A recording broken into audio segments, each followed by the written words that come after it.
টানা ৭টি বছর এক বৃদ্ধ বাবা তার নিখোঁজ মেয়ের সন্ধানে কখনো ছুটছেন থানায়, কখনো ডিবি, পিবিআই কিংবা সিআইডির দোরগোড়ায়।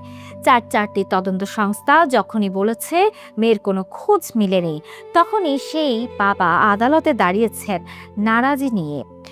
জমিজমা বিক্রি করে ঋণগ্রস্ত হয়ে মেয়ের খুনিকে শাস্তি দিতে আইনি লড়াই চালিয়ে গেছেন তিনি। সন্দেহ একটাই, জামাতাই খুন করেছে তার কলিজার টুকরো মেয়েকে। বাইরে থেকে দেখলে মনে হবে পৃথিবীর সবচেয়ে দরদি ও একরোখা এক বাবা, কিন্তু পিবিআই যখন ৭.৫ বছর পর এই নিখোঁজ রহস্যের শেষ জটটুকু খুলল, তখন খোদ তদন্তকারীদেরও মেরুদণ্ড দিয়ে বয়ে গেল হিমশীতল স্রোত। কারণ যাকে খুঁজতে বাবা ৭ বছর ধরে আদালত কাঁপিয়েছেন, সেই মেয়েকেই কোনো জামাতা নয়, স্রেফ তথাকথিত পারিবারিক সম্মান বাঁচাতে নিজ হাতেই শ্বাসরোধ করে নদীতে ভাসিয়ে দিয়েছিল স্বয়ং এই জন্মদাতা বাবা। সিনেমার স্ক্রিপ্টকেও হার মানানো এক ভয়ঙ্কর অনার কিলিং এর গল্প এটি। ঘটনাটি টাঙ্গাইলের কালিহাতী উপজেলার ঘড়িয়া পশ্চিম পাড়ার। ২০১২ সালে এই গ্রামের পারুল আক্তার নামের এক তরুণী পরিবারের অমতে ভালোবেসে পালিয়ে বিয়ে করেন একই গ্রামের নাসির উদ্দিন বাবুকে। বিয়ের পর তার ঢাকার আশুলিয়া এসে পোশাক কারখানায় চাকরি নেন, কিন্তু পালিয়ে বিয়ে করায় পারুলের বাবা মোহাম্মদ কুদ্দুস মিয়া সমাজের কাছে চরমভাবে অপমানিত বোধ করেন। লোকলজ্জা আর ক্ষোভের এক ভয়াবহ আগুন তিনি ৩ বছর ধরে পুষে রেখেছিলেন নিজের বুকের ভেতর। ২০১৫ সালের জুলাই মাস পারুল ও তার স্বামীর সংসারে তখন টানাটানি, প্রায়ই ঝগড়া হতো।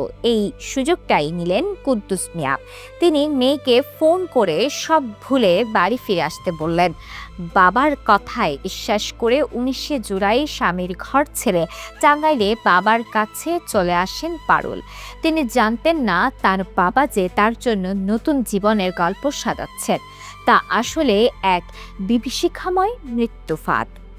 কুদ্দুস মিয়া মেয়েকে বললেন, তোমাকে এক ভালো ছেলের সাথে বিয়ে দেব, সেজন্য জয়পুরহাট যেতে হবে।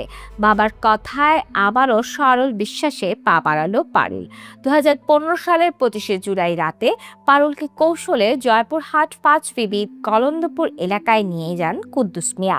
সাথে নেন তারই এক ডাকাত বন্ধু ও ভাড়াটে খুনি মোকাদ্দেস ওরফে মোকা ডাকাতকে। তুলসীগঙ্গা নদীর তীরে এক নির্জন অন্ধকার স্থানে নিয়ে যাওয়া হয় পারুলকে। সেখানে কুদ্দুস মিয়া ও তার ডাকাত বন্ধু মিলে ওড়না দিয়ে পারুলের হাত পা বেঁধে ফেলেন। পারুল হয়তো তখনও বাবার পায়ে পড়ে বাঁচার আকুতি জানাচ্ছিলেন, কিন্তু তথাকথিত সম্মানের কাছে হেরে গিয়েছিল বাবার ভেতরের মানুষটি।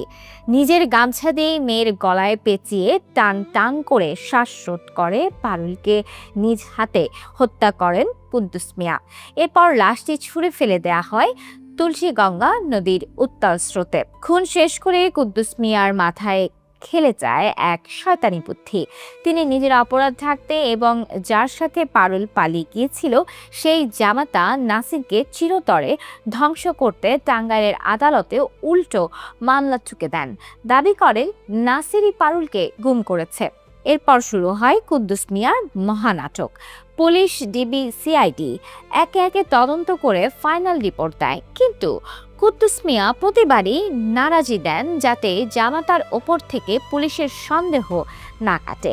সর্বশেষ তার আপিলে আদালতের নির্দেশে মামলার দায়িত্ব পায় পিবিআই। তদন্তে নেমে তৎকালীন ঢাকা জেলা পিবিআই এর এসআই বিশ্বজিৎ বিশ্বাস কুদ্দুস মিয়ার সাজানো গল্পে না গিয়ে নাসিরের করা একটি পুরনো নিখোঁজের ডায়েরি বা চিঠি খতিয়ে দেখেন। সেখানে পারুলের একটি পুরনো মোবাইল নাম্বার উল্লেখ ছিল।